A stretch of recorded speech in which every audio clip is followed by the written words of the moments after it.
BNP সরকার budget দিছে, প্রথম budget, আপনার পত্রিকায় দেখবেন, কিছু বুঝবেন না। এই বাজেট করার আগে নাকি তারেক রহমান সরকার মেলা বুদ্ধিজীবী অর্থনীতিবিদদের সাথে আলাপ করছে, তারপরে এই বাজেট প্রসব করেছে।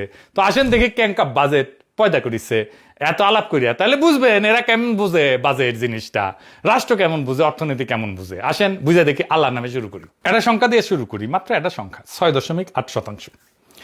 এটা কি? এটা হইতেছে বাংলাদেশের কর জিডিপির অনুপাত। এই একটা সংখ্যা জানলে আপনি পুরো বাজেট বুঝে যাবেন, কেন রাষ্ট্র ঋণ করে, কেন গরিবের উপর কর চাপে, কেন এই মাথা মোটারা ইকোনমির কিছু বুঝে না। এই একটা সংখ্যার ভেতরে সব লুকে আছে। কর জিডিপি অনুপাত আসলে কি, কেনই বা এটা সব, এটা বুঝতে হলে একটা জিনিস বুঝতে হবে যে কর জিডিপি অনুপাত মানে কি, হাতি না ঘোড়া, মাথায় দেয় না খায়। একটা দেশ একটা বছরে যত সম্পদ তৈরি করে তার কত শতাংশ রাষ্ট্র কর হিসাবে তুলতে পারে। ধরেন এই বাজারে সব মিলায় বছরে 100 টাকার লেনদেন হলো, এটাই এই বাজারের জিডিপি। কর জিডিপি রেশিও এটা শুধু টাকার হিসাব না, এটা রাষ্ট্রের ক্ষমতার পরিমাপ। একটা রাষ্ট্র তার নাগরিক, বিশেষ করে ধনী নাগরিকের কাছ থেকে কতটা আদায় করতে পারে সেটাই বলে দেয় রাষ্ট্রটা কতটা শক্তিশালী।